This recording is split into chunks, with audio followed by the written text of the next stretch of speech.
At the entrance to the center before sending a suicide bomber inside. The attack showing ISIS is still a threat to be reckoned with, even with its heavy losses in Iraq and Syria. Senior foreign affairs correspondent Greg Palcott is tracking this developing story from London. Greg, what more do we know about the attack? Rick, we know that it is yet another nasty incident in Afghanistan, and once again, ISIS there is claiming responsibility. A Shiite Muslim cultural center was the target this time of the Afghanistan ISIS spinoff. The suicide bomber walked right into the center of a gathering there, leaving a scene of death and destruction. Other explosions outside. Again, the latest figures were getting 41 killed, at least 84 wounded. Now, Shiite targets have been increasingly hit by the Sunni extremist ISIS. There's also a pro-Iran news agency based there. That country, a target of ISIS. ISIS in Afghanistan started about 2015. It has been growing in strength as it has been fading in other parts of the world. Between ISIS and Taliban, Afghanistan still a very dangerous place, Rick. Greg, what has been the U.S. response? Strong response. We heard from the U.S. Embassy in Kabul, where the incident took place. They called the attack horrific, pledging continued support from the U.S. While the U.S. is supposed to be playing a backup and training role, we have to remember that the Trump administration is doubling down on this 16-year-long war, bringing troop levels back up to around 14,000. Recently, we learned that special forces were involved in something like 2,500 operations in just the last 6 months, and the Air Force is staging its heaviest airstrikes since the height of that war. One final note, Rick, a little bit ironic. The gathering targeted by ISIS today was marking the anniversary in 1979 of Soviet troops coming into Afghanistan. Probably a reminder of the difficulties foreign forces face when they try to tame that country. Back to you. No doubt. Greg Palcott reporting from London. Greg, thank you. So President Trump continuing his holiday vacation at his Mar-a-Lago estate in Florida. The president making an unscheduled visit with first responders in West Palm Beach yesterday, where he also touted accomplishments from his first year in office. Rich Edson is traveling with the president in Florida this morning. Hi, Rich. Hey, good morning, Julie. And the president going to West Palm Beach Fire and Rescue, met with first responders there, talked about his first year in office. It was his first public appearance since Christmas Eve. He also highlighted a couple of provisions, one of them, of course, being now that he's reversed an Obama-era order that prohibited police departments from purchasing surplus military gear or some surplus military gear. The president again detailed other things like the tax reform law that he just signed and said it's going to boost economic growth. I tell you, that tax cut bill is something, the way it's kicking in. Little did we know, one of the big companies, AT&T, Comcast, so many others, Wells Fargo, they're giving thousands of dollars to their employees, and nobody saw that happening right away, but that happened early. And now what's happening is many other companies are following suit. So the country is really, it's a big, big, beautiful ship that we're turning around. Democrats have criticized that law, claiming it's going to add more than $1 trillion to the national debt over the next decade and largely benefit the wealthy and corporations. The president also talked about a couple of other provisions in that tax law, one that reverses an Obamacare order that requires nearly every American to have health insurance, and a provision that allows drilling in the Arctic National Wildlife Reserve in Alaska, Julie. Rich, there's also some new tension with Russia. Tell us about that.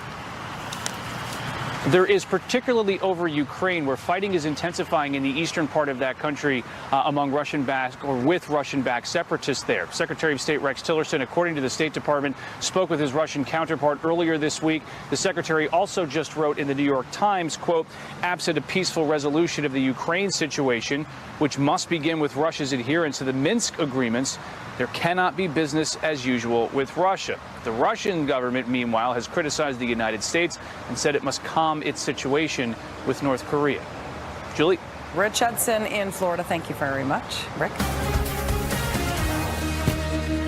Roy Moore is now formally appealing his Senate election defeat to Doug Jones. Moore is now going to court to try and stop the state from certifying Jones as the winner, claiming possible voter fraud and demanding an investigation. Moore saying in a statement, quote, this is not a Republican or Democrat issue, as election integrity should matter to everyone. We call on Secretary of State Merrill to delay certification until there was a thorough investigation of what 3 independent election experts agree took place. Election fraud sufficient to overturn the outcome of the election. Liz Harrington is a staff writer at the Washington Free Beacon. Roy Moore will not go away. No, he certainly won't. This is his last-ditch effort, the only card he really has left to play, because he lost by over 21,000 votes, 1.5 percentage points, not nearly close enough to trigger an automatic recount, which he would have needed to come in about a half percentage point. He needed to raise $1 million to pay for a recount himself. He only raised about 70,000. So this is the only attempt he has. But as you said, Secretary of State John Merrill, who's a Republican who supported Roy Moore in his election, has said there's no evidence of voter fraud, and he's going to certify the election results today at 1 p.m. Not according to Roy Moore. He says there are election integrity experts who say there's a reasonable degree of statistical and mathematical certainty election fraud occurred. They also say that the irregularities in 20 precincts alone could reverse the results.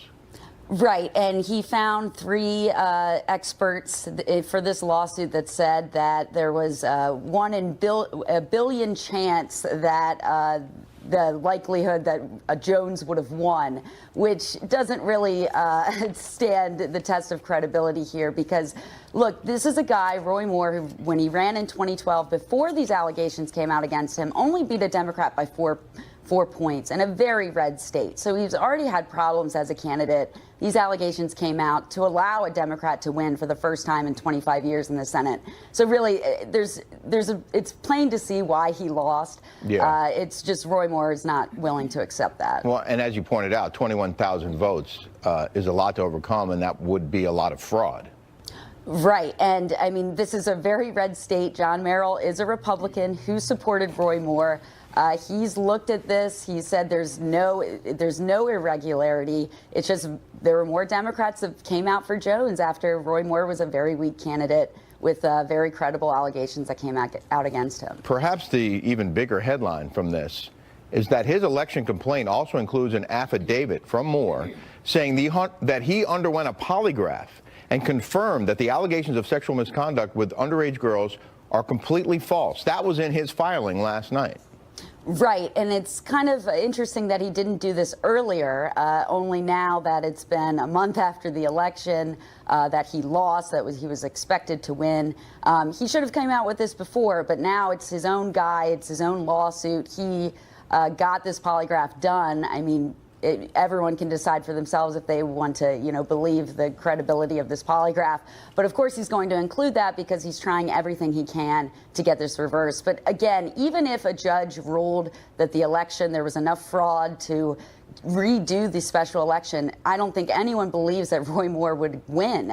He was a very weak candidate. He only beat a Democrat by 4 points when he ran previously in 2012. He was a very weak candidate, and all these allegations against him hurt him even more. And I think he would lose by even more if the election was reheld. Perhaps that was the real reason for this filing, that he was trying a last-ditch effort to preserve his credibility. Right. And his reputation. Right. I mean, that's the only thing he really has left at this point, because Secretary of State John Merrill is not going to, he's going to certify the results for Jones. So this is really his only attempt to clear his name and maybe possibly try to have a new election, but nobody believes that's going to happen. The president already said earlier this month, President Trump said that Moore should concede after his loss. He didn't do that then, and he's not doing it now. Right, and I think Trump and the rest of the Republicans would rather Roy Moore just go away, but I think after this, the results are certified today, he will go away and there won't be much heard about Roy Moore. We will see. Liz Harrington, staff writer at the Washington Free Beacon, thanks very much for your time. Thank you. A brutal blast of Arctic air marking the end of 2017. A long list of cities will be seeing days of wind chills well below zero. A live report in just moments from now. Plus, lights out at the happiest place on Earth. A power outage leaving thousands of people stranded on rides at Disneyland. More on what sparked all of this. Plus, What are we going to do in 2018? We're going to pick up where we left off and get back at reforming health care. We're going to get back at reforming these entitlements, and we're going to take on welfare reform, which is another big entitlement program. With tax reform in the rearview mirror, Republicans are gearing up for a busy 2018. So what will top their legislative agenda now? Congresswoman Marsha Blackburn will join us. A dozen rides went dark, and park officials had to evacuate guests off stalled attractions, including the monorail. We were in a small world, and all the lights go off, and we were waiting about 20 minutes. A real unfortunate part is that's the most little kid-centric 2 areas of the park, so you've got a lot of kids who are real upset. I'm sure. Thankfully, no one was hurt, but plenty were inconvenienced. It took a few hours for the juice to come back on. The House passed the biggest entitlement reform bill ever passed by a Congress in May, our health care bill. Unfortunately, the Senate fell basically a vote short from doing that. So what are we going to do in 2018? We're going to pick up where we left off and get back at reforming health care. We're going to get back at reforming these entitlements, and we're going to take on welfare reform, which is another big entitlement program.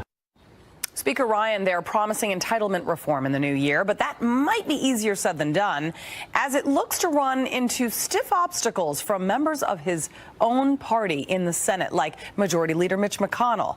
Joining me now, Tennessee Republican Congresswoman Marsha Blackburn. Great to see you again. 2 days in a row. What a treat. First of all, why do you think Paul Ryan is so adamant about this? This is where so much of the increase in federal spending is, because basically it's on autopilot. So absolutely, members of the House want to address the health care issues, Medicaid, and of course I think there is a lot of support for sending Medicaid back to the states. In Tennessee, when I talk to our state elected officials, they say, send it to us, we'll do a better job. And then also, as Speaker Ryan mentioned, the welfare benefits. Looking at these programs, looking at the verification process for entering into these programs, and working on how you go about with these benefits being given out. And I think that giving more of this responsibility to the states, to social workers that are in the counties that know how to verify, know families, know who is truly in need. This is how we're going to get a handle on making certain that the programs and the benefits are going to the people who qualify and who need these benefits. Well, here's the problem. It's a bit of a hiccup because, first of all, as we know, it's going to be an election year. Republicans need to come across as united, considering the fact that, you know, tax reform was a tricky one, but they successfully passed it. So ride on that wave rather than remind themselves of how they were unsuccessful in passing health care. So ride that positive wave. And if for entitlement reform to be a success, you need bipartisan agreement. And so here's Mitch McConnell saying that basically he's not even going to take it up in the Senate. So then it begs the question, isn't even worth the fight? Let's listen to that. I think the Democrats are not going to be interested in entitlement reform. So I would not expect to see that on the agenda. And what the Democrats are willing to do is important, because in the Senate, with rare exceptions like the tax bill, we have to have Democratic involvement. So could you get Democratic involvement in this? No. I think you can get Democrat involvement in some of this. Absolutely. Because what are the American people interested in? Same thing Tennesseans are interested in. Truth, fairness, stability, consistency in these programs, and making certain that health care benefits are going to people that need them via the Medicaid program. This is something they want to see done properly, and the states are going to do a better job of those services, delivering those services, than having it done by a bureaucrat in Washington, D.C. So I think there's a little bit of wiggle room there, and yes, we can make some progress. And also, one of the things that we hear from the American people every single day: fight waste, fraud, and abuse in government, because hardworking taxpayers are sending their dollars to Washington and to state capitals and to city halls. And what do they want? They want the money to be spent where it is supposed to be spent and not wasted. So Paul Ryan wants to reshape Medicare, as you just mentioned, Medicaid, and welfare programs. Okay. he doesn't have his own party to back him up. I mean, for the most part. Is it a battle worth fighting with House and Senate Republicans? And is this a battle that, you know, Democrats are going to want to revisit? Because when it came to health care, clearly Democrats didn't want health care to be touched. So how do you then get Democrats to agree to reshape Medicare and Medicaid? You work on things one item at a time, and you fix issues and problems one at a time. The House has done a good job of that. We've passed well over 400 bills. The Senate's taken up about 100 of those bills, and I think 70 have made it to the president's desk. To our good friends in the Senate, just pick up the pace, work with us on this, and let's drill down on these issues. Now is not the time to tweak around the edges. Now is the time to make certain that we are focused on fairness. For taxpayers, we are focused on fairness in delivery of these benefits and these programs to make certain that those who truly need the benefits are going to get the benefits. All right. And I think it's the compassionate thing for us to do, and it will be a heavy lift. I think we're up to it. All right, Congresswoman Marsha Blackburn, thank you very much. Good to be with you. Thank you. Good to see you. Rick. The number of immigrants entering the U.S. rising to an all-time high in 2016. So what's fueling the rise, and what could it mean for possible immigration reform? And you could call it express checkout. A woman goes into labor inside a market. The cashier told me, oh, there's a lady here that is feeling bad.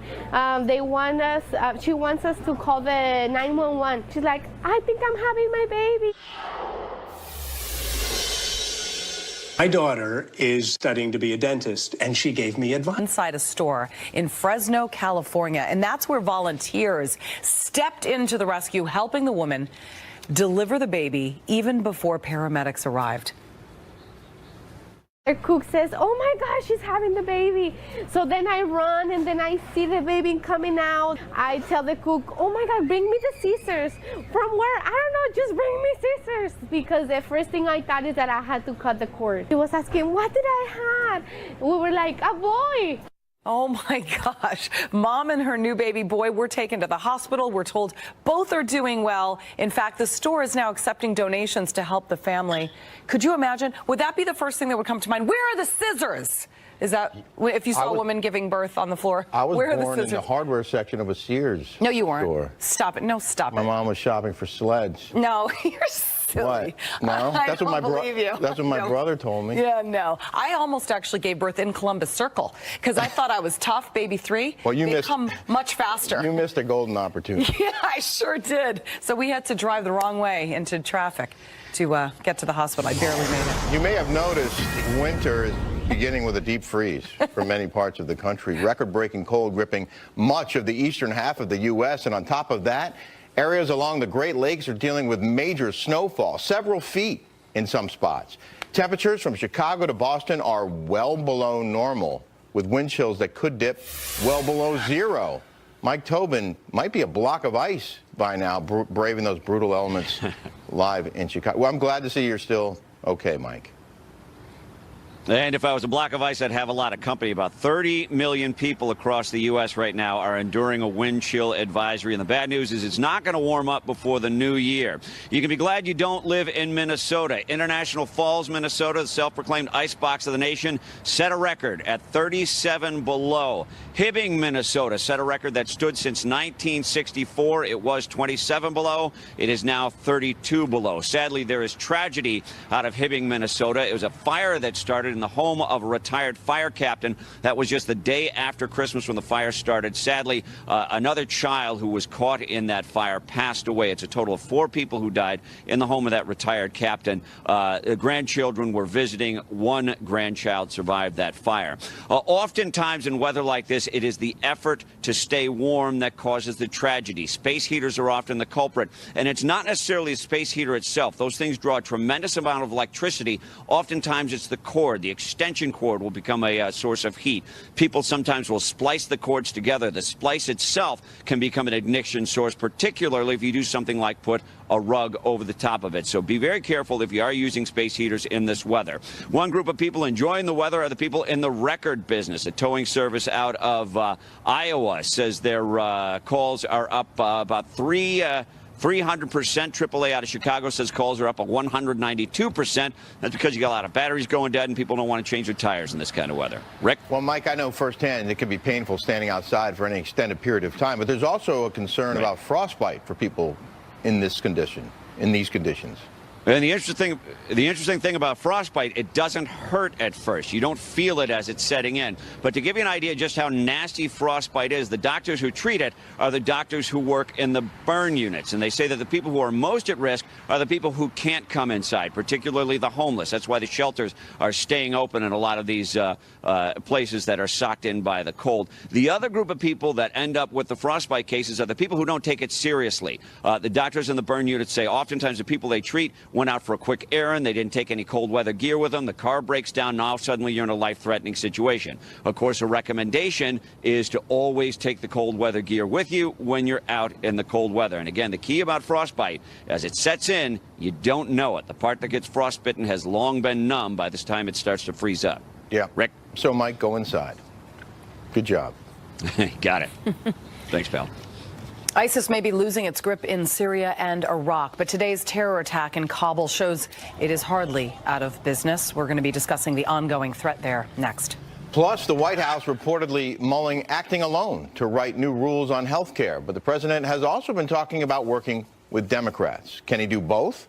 A closer look straight ahead. We have essentially repealed Obamacare, and we'll come up with something that will be much better.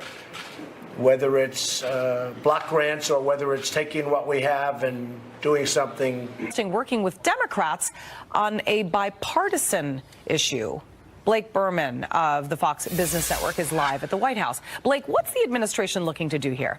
Hi there, Julie. Essentially, you got a rewriting of the rules that the Trump administration is looking into. They say that this will lower costs with health care plans, basically because the Obamacare mandates that are wrapped up into the Affordable Care Act law won't be associated with those plans. This is expected to take shape next month here at the White House by an executive order. Cutting into and around the edges of Obamacare is the new course of action for Republicans after they failed earlier this year to repeal and replace the health care law.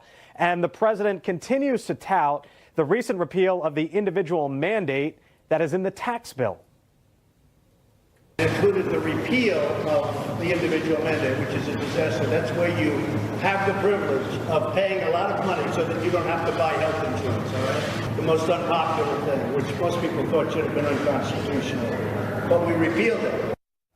Now, you might remember these cheaper plans without the mandates was a sticking point for conservatives earlier this year when they were going through these health care negotiations. They contend this allows for more tailored plans that they say will bring down the price as well. However, critics, Democrats in this case, say that the costs will be made up elsewhere, and they say that this will leave a huge hole in some of those plans, Julie. What about talks of a health care compromise? Well, Republicans tried to go at it alone earlier this year by repealing and replacing Obamacare.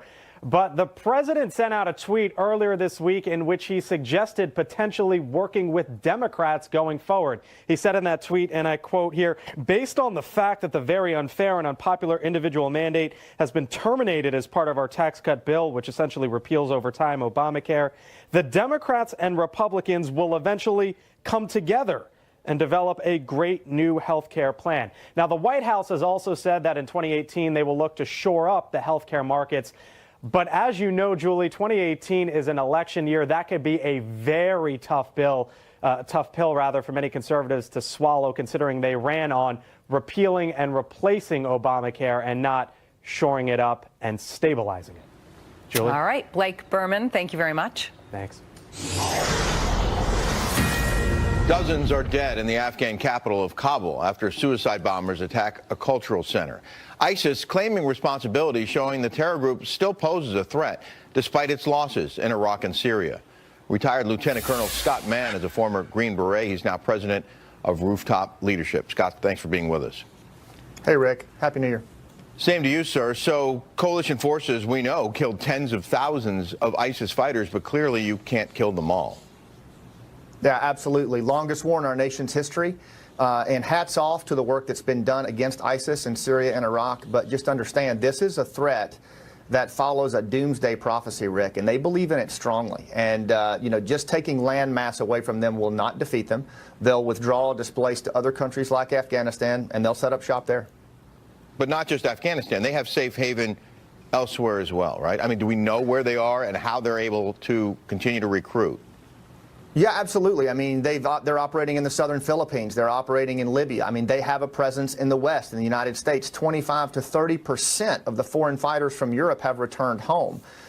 So they're able to displace in a range of places. But the other thing we need to remember, Rick, is that these guys have taken a major blow in 2017, and they're going to be very eager to reassert themselves and show their relevance on the global stage in 2018. And I think that means them hitting us at home even more so than we've seen in the past. Well, that's frightening.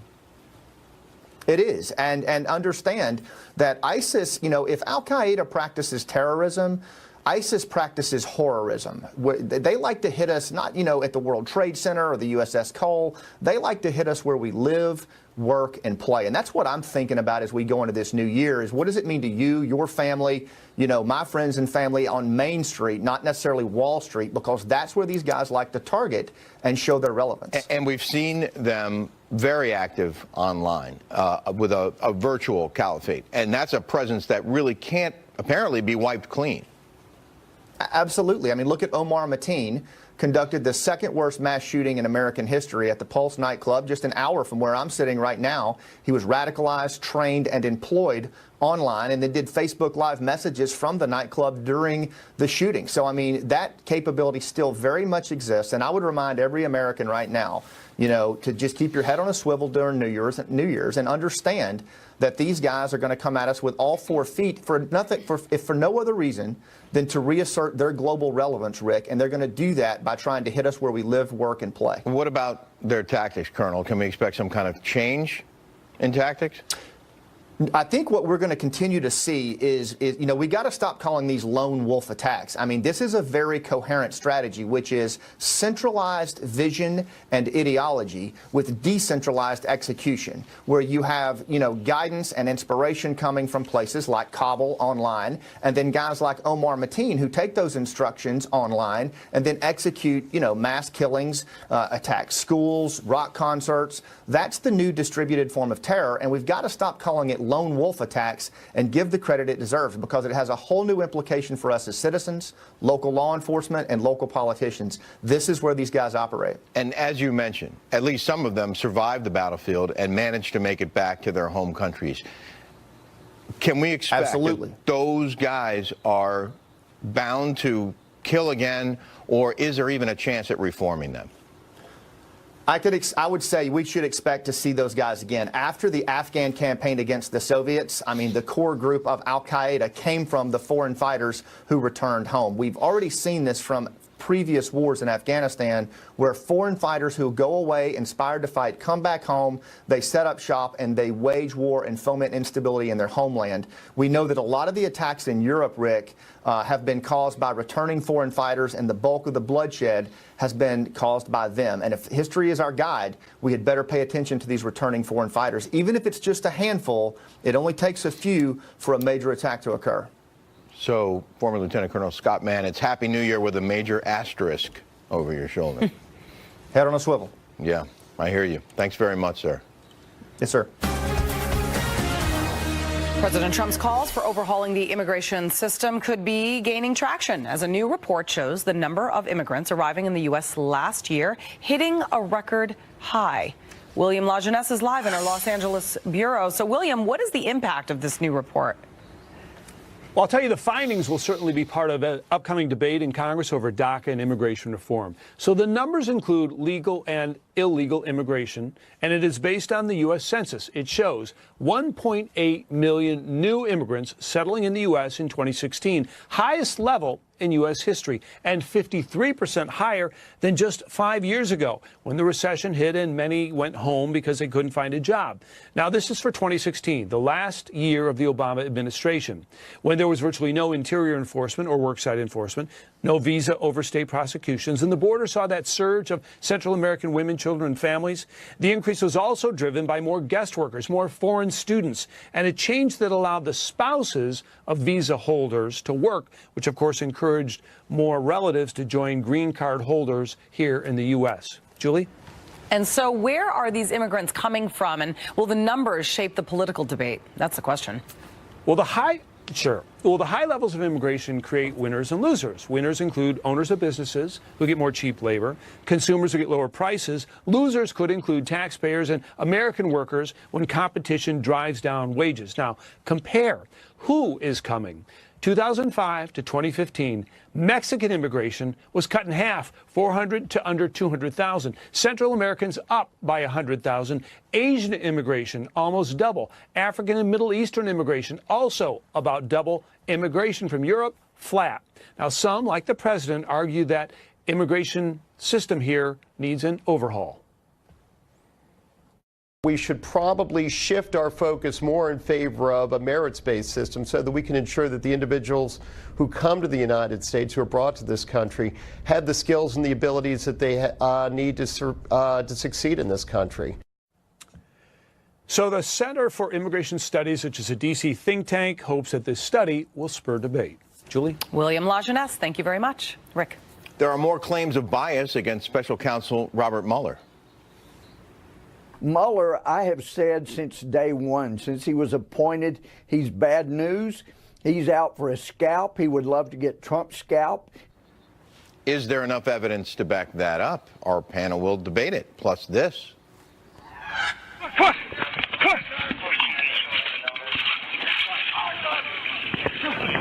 Police officers rushed to pull two teenagers. In the swamp of Washington, D.C., the biggest alligator is a politicized FBI and Department of Justice. And that's why we're fighting hard to make sure that we've got a fair and equal opportunity for all sides to be heard. It's just outrageous to see this biased Mueller probe continue. I mean, if Bob Mueller were any more biased, we'd have to give him credentials for the mainstream media.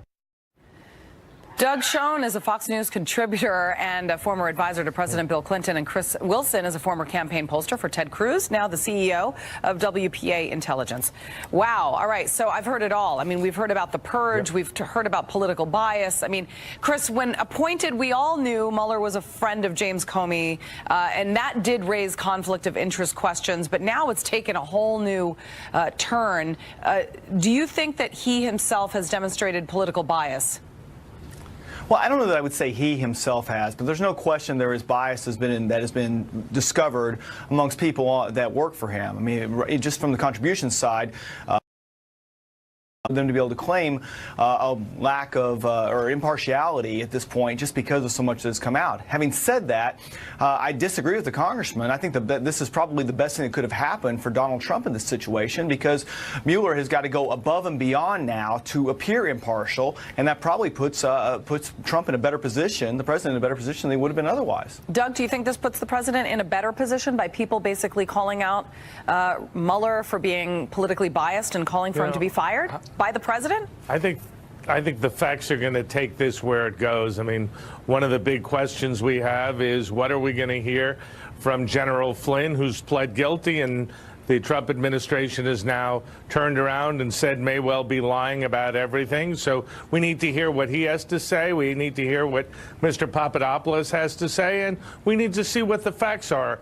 There are certainly troubling questions. I can't deny that about the Justice Department and FBI and perceived bias. I have more concerns, frankly, about the FBI than the Justice Department, but there's certainly been some appearances that are very much less than ideal. But, Julie, we got to let this run its course, and we need to see where the evidence takes us rather than worrying about politics. Let it run its course. It sounds like a virus, and you just can't treat it. It's law enforcement. It's justice. It's not a virus. It's the American way. You know, unfortunately, Chris, though, I mean, never before has the FBI that I can recall been more politicized. I mean, and you know, unfortunately, since James Comey's firing and Robert Mueller's appointment to investigate, it became a huge issue. But there has been proof of political bias within the FBI.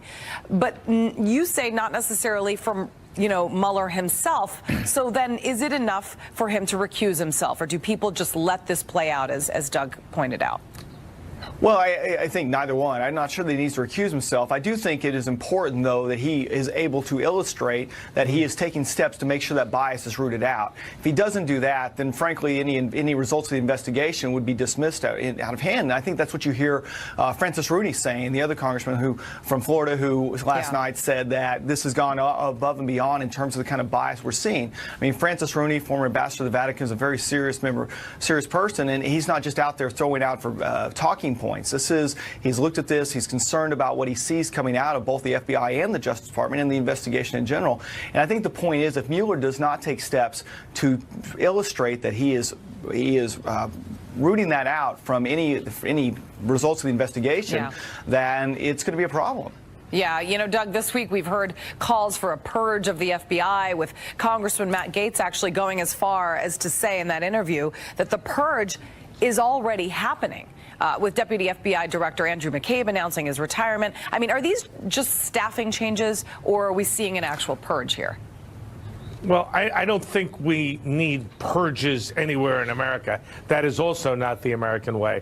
But if Mr. McCabe retires, I think that's probably a good thing. Yeah. If Agent Strzok is investigated fully for his texts to Agent Page or to Lawyer Page, so much the better. I, like every other rational American, am very troubled about political bias in the FBI, and I support efforts to clean that up, but I'm not for purges or shutting things down. I'm for letting the Inspector General finish his report, which should be out in, I guess, late February, early March. Looking forward to that report, because we've waited 7 months for it. All right, Chris Wilson, Doug Schoen, thank you so much. Rick. Thanks so much. The Trump legal team gearing up for a fight, why they're ready to attack Michael Flynn's credibility. Plus, tourism in Napa on the... What's your foot doing?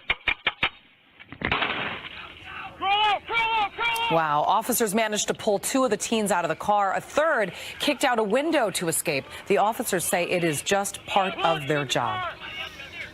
To help save someone, there's no better feeling. And I think that officers, just like us, at every Milwaukee Police District station, even across the country, they would do the same thing, because that's why we joined, and that's why we're cops. And that's why they're heroes. The teens were taken to a hospital as a precaution. The driver will be cited for failure to yield and reckless driving.